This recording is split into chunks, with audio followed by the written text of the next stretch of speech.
Hello everyone. It's me, Arden Lee. I'm back today with another video. And in today's video, the question that I want to ask is your label helping you or hurting you? Oh, bless you, Virgil. Virgil's sitting next to me right here, by the way, as I make all of my videos. Virgil, say hi. And he just sneezed. So, if you're not already familiar with me and my work, my name is Arden Lee. I'm the creator of the Repatterning Project.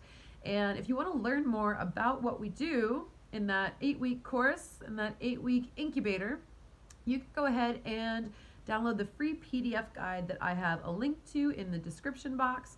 And that'll tell you all about the repatterning modality and how we achieve our results. So I would love to see you. The next installation of that 8-week course begins on January 20th, 2019. We still have early bird pricing through the end of November. So if this is something that you're into or think you might be into, hit me up. Look at that link, and also go ahead and join our Facebook community, the Repatterning Parlor.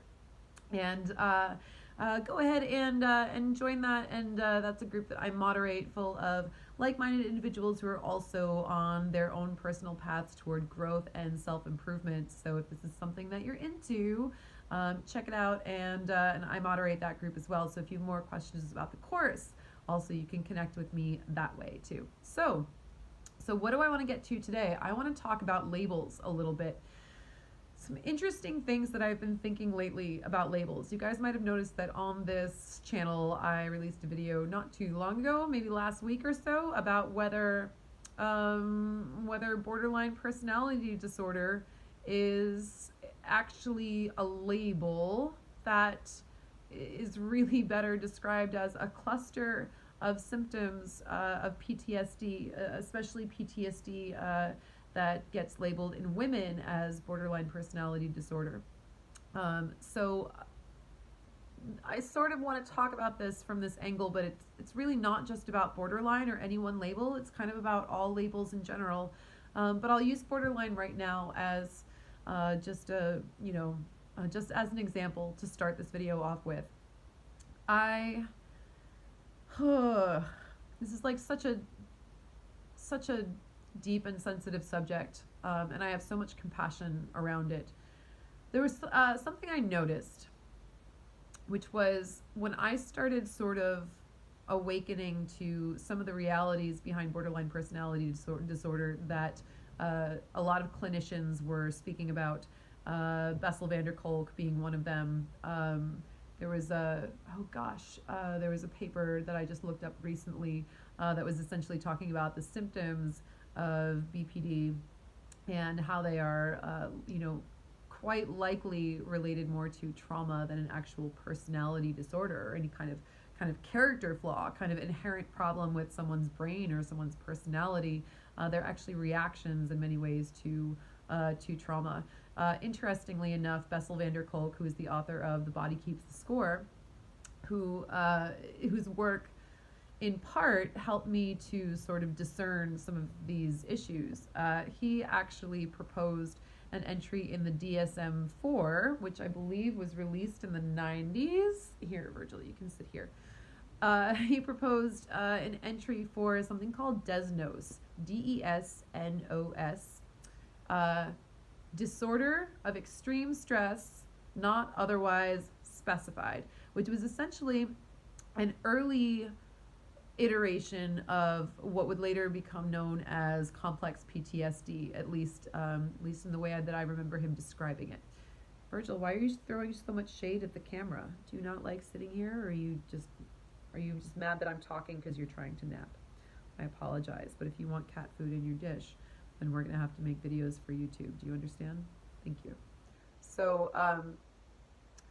So even though this was voted on, it was voted positively 19-2.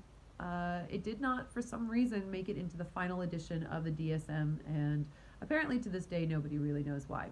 And so instead of saying like, hey, here's a label that talks about the stresses that you've encountered in your life and how you want to deal with those, we're just going to leave you with all these labels of personality disorders, and we're going to just say that things are just wrong with you, and that it's your fault, you're broken, you're damaged, and you're lucky anyone even loves you, right? This is especially true of people with borderline personality disorder, or people who at least identify with the label of borderline personality disorder. I know that I was in a relationship where I was being abused and traumatized on the regular, and my then partner tried to tell me that I had borderline personality disorder, because of ways that I was reacting.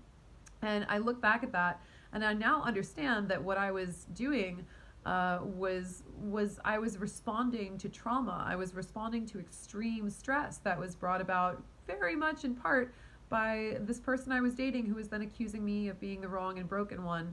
And sure enough, that perpetuated a cycle. And that cycle was, I am wrong and broken, therefore I'm lucky that you love me, and also I deserve any mistreatment that you give me because I'm so hard to deal with, right? Does this sound familiar? I feel like a lot of people end up in relationships like that.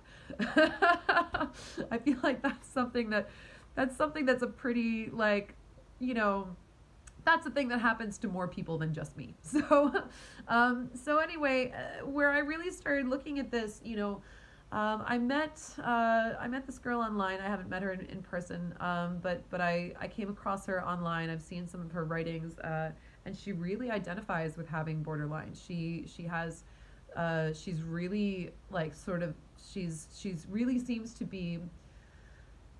She wears that label a lot. She uses that label as part of some of her online usernames, and she also.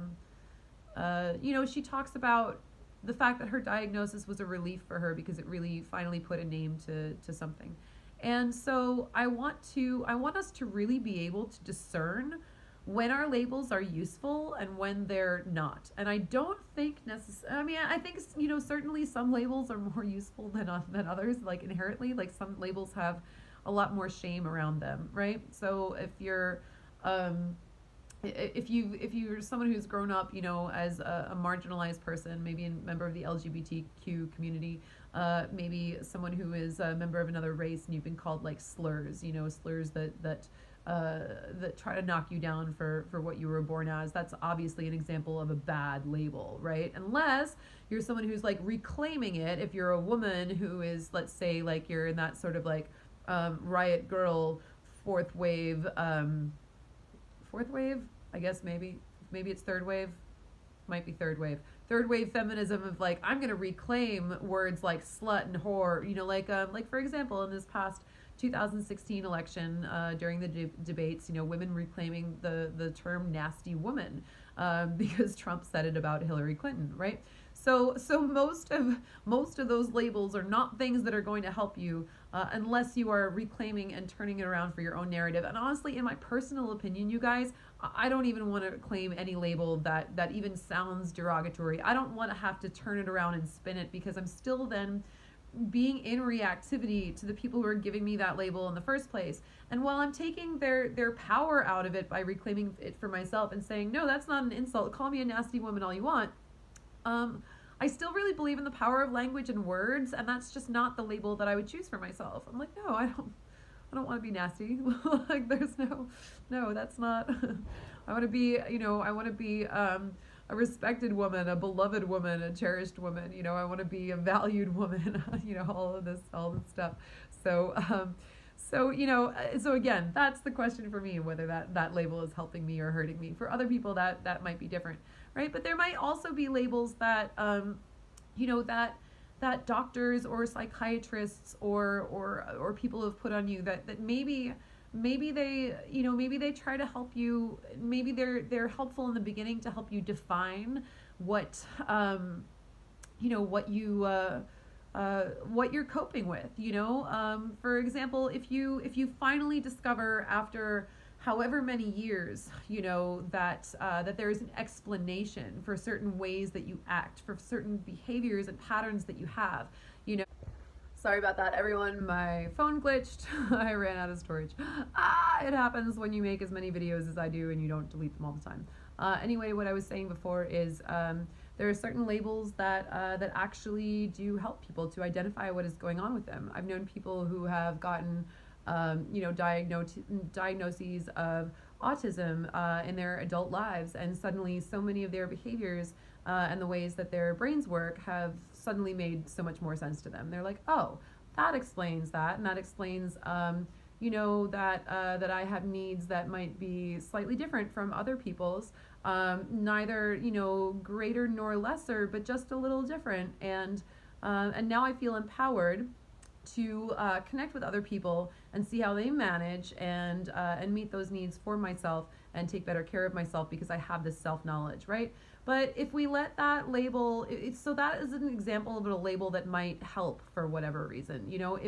If for example, this woman that I knew just online from her receiving a borderline diagnosis, that might have been helpful at one point to her, to say, oh, I understand why I act like this now. But when it started to cross over into her believing that she deserved mistreatment in her relationships, which was something she seemed to publicly examine a little bit later on to see if it really was helpful for her or if it was hurting her.